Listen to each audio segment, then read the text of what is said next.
I've always been drawn to snowfall at night. There's something hypnotic about it, the way the world seems to soften and slow down. Sounds disappear. Sharp edges fade. It feels like you're temporarily removed from reality, like you're standing inside a quiet bubble while everything else waits. I wouldn't call myself adventurous, and I'm definitely not an outdoors person. But when snow starts falling unexpectedly, especially late at night, it's like a switch flips in my brain. I feel compelled to step outside, even if it's just to walk aimlessly for a while. This happened a few winters ago on a weekend night. I remember that detail clearly because I didn't have work the next morning.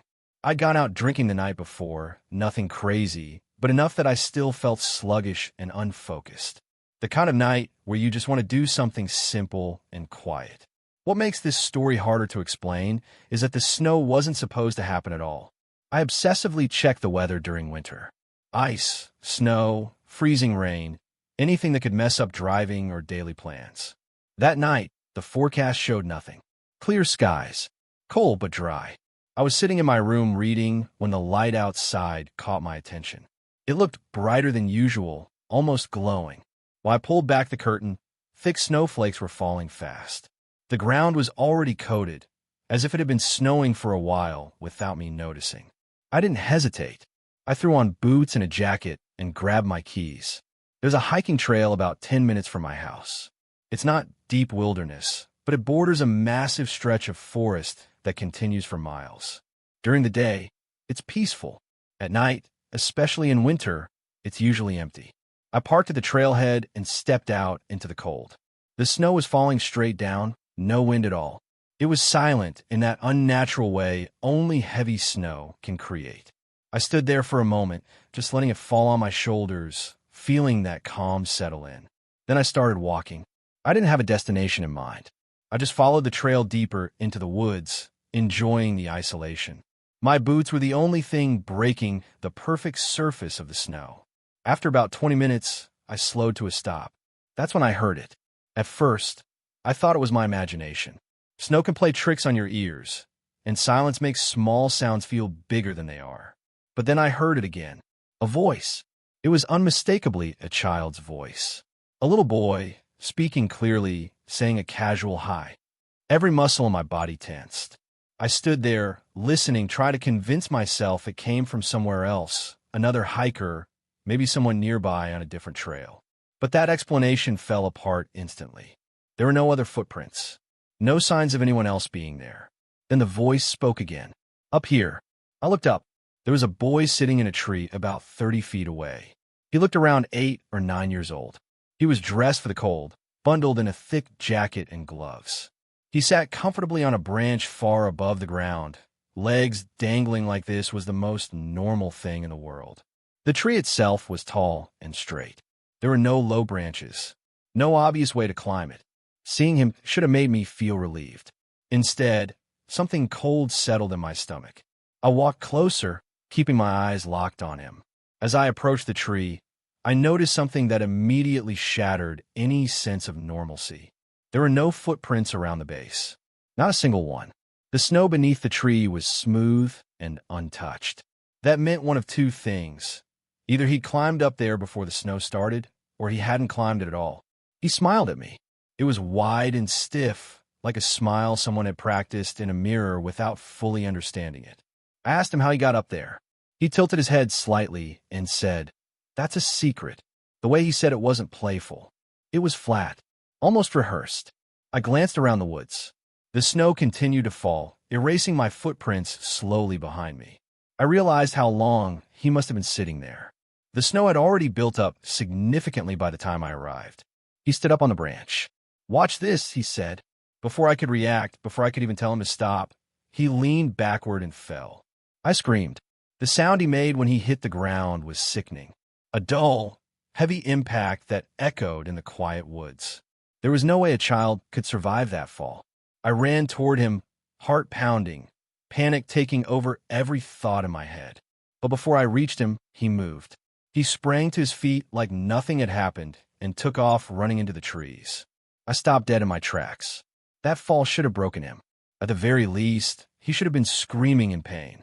Instead, he ran effortlessly, laughing as he disappeared deeper into the forest. And then, against all logic, I followed him. I don't know why. I've replayed that moment hundreds of times in my head, and I still can't explain it. Something compelled me forward, like I wasn't fully in control of my own decisions anymore. I followed his footprints through the snow. They were small, light, barely disturbing the surface. I could hear his laughter echoing between the trees. It didn't sound like a child having fun. It sounded sharp and mocking. As I passed a thick tree, something slammed into my back. I went down hard, the air knocked out of my lungs. Before I could react, he was on top of me. His hands clawed at my neck and face. His fingernails dug into my skin with surprising strength. I screamed and tried to push him off, but he felt heavier than he should have. I felt warm blood running down my neck. My vision blurred as panic took over. I managed to twist my body and throw him over my shoulder with everything I had. He hit the ground, rolled, and stood up instantly. He laughed. Then he ran deeper into the woods and vanished. I didn't chase him again. I stood there shaking, blood dripping onto the snow beneath me. My hands trembled so badly I could barely think. I wrapped my hat around my neck to slow the bleeding and staggered back toward the trailhead. The next thing I remember clearly is waking up in the back of an ambulance. Police searched the woods that night. They found no signs of child, no footprints, only mine, and that's what still keeps me awake at night. This happened during winter break in my sophomore year of college. My parents had gone out of town to visit relatives, and for once, I had the house completely to myself. At first, it felt freeing. No rules, no schedule, just quiet. By the second week, though, that quiet started to feel heavy. That was the same week the storm hit. The weather channels had been warning about it for days, calling it a once-in-a-decade snowfall. I didn't think much of it at first. I'd seen big storms before, but by the time I woke up that Saturday morning, there was already nearly a foot of snow on the ground, and it was still coming down hard. By afternoon, the roads were buried. Snow plows couldn't keep up. The sound of engines came and went outside, but nothing stayed clear for long. Around midday, the power flickered a few times, and sometime during the night, my internet went completely out. By early evening, I was losing my mind. No Wi-Fi, no TV, no one around. Just the sound of wind and snow hitting the house. Around 6 p.m., I started pacing from room to room, trying to think of something, anything, to break the boredom. That's when I thought of my friend Ryan. Ryan lived about 1.5 miles away. We'd grown up together, and he was basically my only close friend still living in town. I'd seen him a day before, so I knew he was around. The roads were impossible to drive, but I figured I could make it on foot. Looking back, it was a stupid idea. But at 19, bored and restless, it seemed funny at the time. I imagined knocking on his door covered in snow, surprising him. So I layered up, put on my boots, and stepped outside. The storm had slowed by then. Snow still fell, but gently. The world looked unreal. Streetlights reflected off the snow, casting this soft orange glow over everything. It was eerily peaceful. No cars, no people, no sound except the crunch of my boots and my own breathing. For the first half of the walk, I actually enjoyed it. About halfway to Ryan's house, the road passed through a stretch where there were no houses at all. Just trees on both sides, broken up by empty lots. During the day, it was nothing special. That night, it felt isolated in a way I'd never experienced before. That's when I noticed headlights. They were far ahead, coming from the direction I was heading. At first, I felt relieved. It was the first sign of life I'd seen since leaving my house. As I got closer, I realized it was a snow plow, moving slowly down the road. Then, without warning, it swerved. The plow suddenly veered hard to the right, sliding off the road and disappearing into the trees. I heard a loud crunch, metal bending against something solid. Then everything went quiet again. I stood there for a second, frozen. My first thought was that the driver had lost control and crashed. Without really thinking it through, I started running toward where I'd seen the lights disappear. The snow was deep, slowing me down, but adrenaline pushed me forward. It took a few minutes to reach the spot. Tire tracks led off the road into the trees, so I followed them. When I finally reached the vehicle, my stomach dropped. The snow plow had slammed headfirst into a thick tree. The front end was crumpled. The headlights were still on. The engine was still running. I ran to the driver's side window, already preparing myself for what I might see. But there was no one inside. The driver's seat was empty. At first, my brain couldn't process it. I checked the passenger side, also empty. I pulled open the driver's door, thinking maybe the driver had slumped down or been knocked unconscious. Nothing. The entire plow was empty.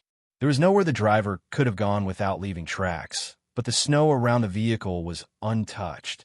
No footprints. No signs of anyone climbing out. I stood there in the snow, staring at this running, wrecked plow, feeling a deep sense of wrongness settle over me. That's when I felt it. A sudden, overwhelming urge to leave. It wasn't a thought. It was a feeling. Like something inside me was screaming that I didn't belong there, that staying even a second longer was dangerous. I backed away from the plow and turned to leave. That's when I heard a voice behind me. It was a man's voice, yelling for help. Every part of me wanted to turn around. Helping was the entire reason I'd come out there in the first place. But the feeling in my gut intensified. My heart started pounding.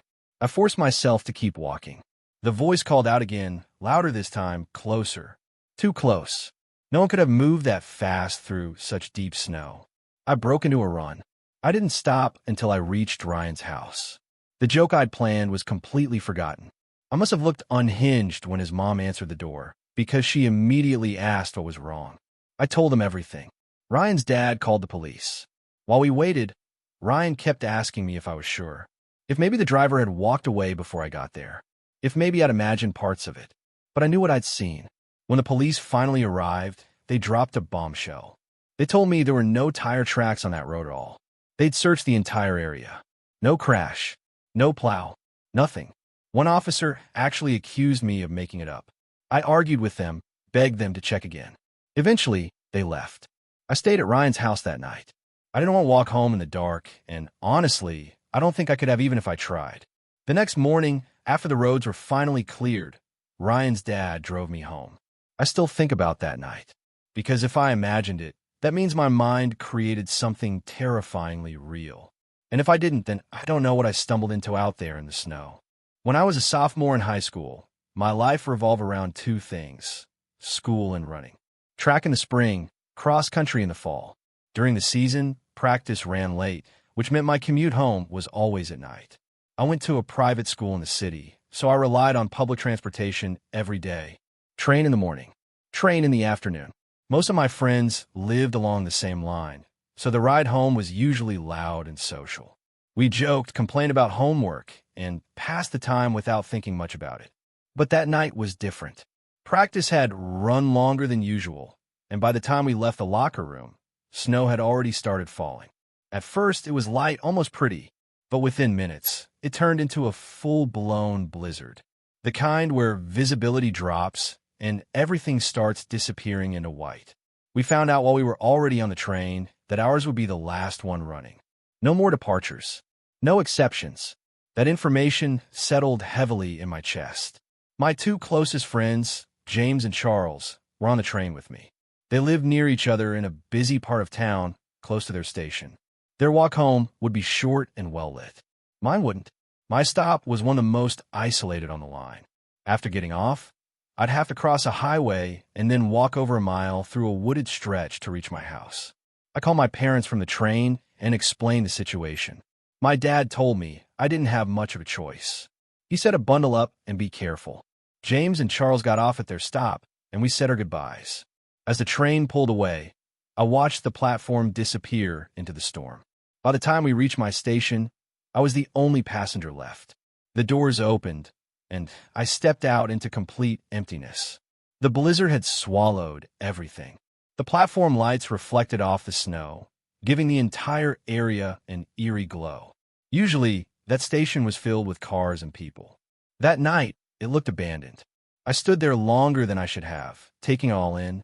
There was something surreal about it, like I was standing in a place that wasn't meant to be seen that way. Eventually, I started walking. Crossing the highway was easier than I expected. There wasn't a single car in sight. No headlights. No plows. Just wind and snow. It was unsettling, but also strangely beautiful. Then came the woods. The alternative route followed the road, but it added a lot of distance and left me exposed to strong winds. The path through the trees was faster, so I took it. The snow was deep, and my legs were already tired from practice. I focused on my footing, head down, watching my boots push through the snow. I don't know how long I've been walking when I finally looked up. I wish I hadn't. About 30 yards ahead of me, someone was standing in the path. A man. He faced me directly, like he'd been waiting. At first, my brain struggled to make sense of what I was seeing. He wasn't dressed for the weather at all. He wore a short-sleeved shirt and shorts, his skin exposed to the freezing storm. Snow clung to his body, but he didn't seem bothered by it. Then I saw his face. He was smiling. It wasn't a friendly smile. It was wide and twisted, stretched across his face in a way that made my stomach drop. I froze, staring at him, trying to process what was happening. Neither of us moved. The silence stretched, broken only by the wind. My mind raced, searching for an explanation.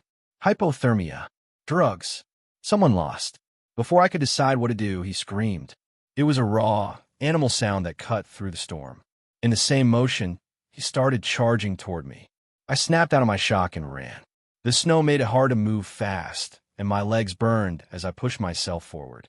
I could hear him behind me, screaming and laughing in a way that didn't sound human. I didn't dare look back. The chase felt endless. My lungs burned, and my vision blurred. Just when I thought I couldn't keep going, I burst out of the woods and onto the road. I turned around. He was gone. That didn't make me feel better. I followed the road the rest of the way home, constantly checking over my shoulder. When I finally reached my house, my parents were waiting, worried sick. I told them everything. My dad wanted to go back out and look for the man, but my mom stopped him. She said it was too dangerous in that storm. Hours passed. Eventually, my parents went to bed. I tried to act normal, but I couldn't calm down. Every time I closed my eyes, I saw his smile. I lay awake for hours. Then I heard something tap against my bedroom window. At first, I thought it was a branch. But then it happened again, slow, deliberate. I got out of bed and pulled back the curtain. He was standing right outside my window. His face was inches from the glass. Up close, he looked worse. His skin was purple, like it had been frozen solid. His lips were cracked, and his eyes were wide and unblinking. Snow clung to his bald head and patchy gray beard. I screamed and fell backward. My dad burst into the room and saw him just long enough for the man to turn and run into the snow. My dad tried to chase him, but my mom stopped him and called the police. When the officers arrived hours later, the man was gone. My dad insisted they follow the footprints in the snow. They refused. The tracks led into the woods, and they said it wasn't safe to go in at night during a blizzard. They left without doing anything. I never saw that man again. But for weeks after that night, I slept with my lights on, terrified that he'd return. And I still don't understand how someone dressed like that survived the cold long enough to follow me home. I used to think snowstorms made everything safer. The roads empty out. People stay home. The world feels quieter, slower, more controlled. I believed that nothing truly bad could happen when everything was frozen and still. That night cured me of that idea completely. This happened a few years ago in late January. I was driving home from a friend's place just outside town. It was supposed to be a quick visit, just watching a movie and catching up, but the weather shifted faster than anyone expected. When I left his house, snow had just started falling. Light flakes, nothing concerning. I checked the weather on my phone before heading out. It showed moderate snowfall, no warnings. The drive home would take about 40 minutes, mostly along back roads that cut through farmland and wooded areas. About 10 minutes into the drive, the snow thickened. By the time I reached the highway exit, visibility dropped sharply. Wind picked up, and snow started blowing sideways, coating the windshield faster than my wipers could clear it. I considered turning back, but the roads behind me were already worse. So I kept going. The farther I drove, the more isolated it became. Houses thinned out. Street lights disappeared. Eventually, I turned onto a two-lane road surrounded by open fields and trees. It was the fastest route home, but also the most desolate. That's when I noticed the headlights behind me. At first, I was relieved. Another car meant I wasn't alone out there. The headlights stayed far back, maintaining a steady distance. I assumed they were being cautious because of the weather. 10 minutes passed. The car was still there. I slowed slightly to let them pass, but they didn't. Instead, they slowed too, keeping the same distance. I sped up a little. They matched my speed. That's when unease crept in. I tried to tell myself I was being paranoid. Snowstorms make people cautious. Maybe they were just following my tracks in the snow. Then I made a turn. A sharp, right onto a smaller road that I knew would add time, but bring me closer to town. The headlights followed. Now, my heart started pounding. This road was barely maintained. No houses, no driveways, just snow-covered trees pressing in from both sides. I slowed again, testing them. They slowed. I checked my mirrors repeatedly. The headlights never wavered. They didn't get closer. They didn't fall back. They just stayed there. After another few minutes, something else caught my attention. The headlights weren't bouncing. On a road that uneven, especially with fresh snow, headlights should shake and dip. These didn't. They stayed unnaturally steady, like they weren't attached to a vehicle at all. A chill ran through me that had nothing to do with the cold. I took another turn, this time onto a road I never used. It was longer, narrower, and ended near an abandoned stretch of land before looping back toward town. The headlights followed again. That's when I realized something even worse. There were no tire tracks behind me. I could see my own tracks clearly in the snow when I glanced in the mirror during turns. But behind me, where the headlights were, the road was smooth. Untouched. I felt my throat tighten. I told myself the snow was just filling in fast, that I was imagining things. But deep down, I knew that wasn't true. Suddenly, the headlights went out. My heart jumped into my throat. The road ahead was empty now, swallowed by blowing snow. I slowed instinctively, scanning the sides of the road. That was a mistake. Something moved. At the edge of the tree line, just barely visible through the snow, a shape stepped forward. Not a car. A person. They stood unnaturally still, facing the road. Too tall. Too thin. Their outline didn't look right, like their limbs were slightly too long for their body. I slammed on the brakes and skidded. The figure lifted its head, and then it ran. Not away from the road, toward my car. I screamed and hit the gas. The tires struggled for traction as I fishtailed forward. In my rearview mirror, I saw it chasing me, running on two legs, moving impossibly fast through the snow. It wasn't stumbling. It wasn't slipping. It was gliding. I don't know how long I drove like that. Seconds felt like minutes. Minutes felt unreal. Eventually, I burst out onto a better-lit road closer to town. The figure vanished. I didn't stop until I reached a gas station near my neighborhood. I pulled in shaking so badly I could barely put the car in park. I sat there for a long time, staring at my reflection in the windshield, trying to calm down. When I finally stepped out of the car, my legs felt weak. I walked around to check the back, half expecting to see handprints or damage. Instead, I saw footprints. They ended inches from my bumper. Deep, long barefoot. No tire tracks behind them, just prints that stopped. I got back in my car and drove straight home. I didn't tell anyone for weeks. And even now, during heavy snowstorms, I refuse to drive those roads. Because sometimes when snow falls just right, I still see headlights in my mirror. Perfectly steady, keeping their distance,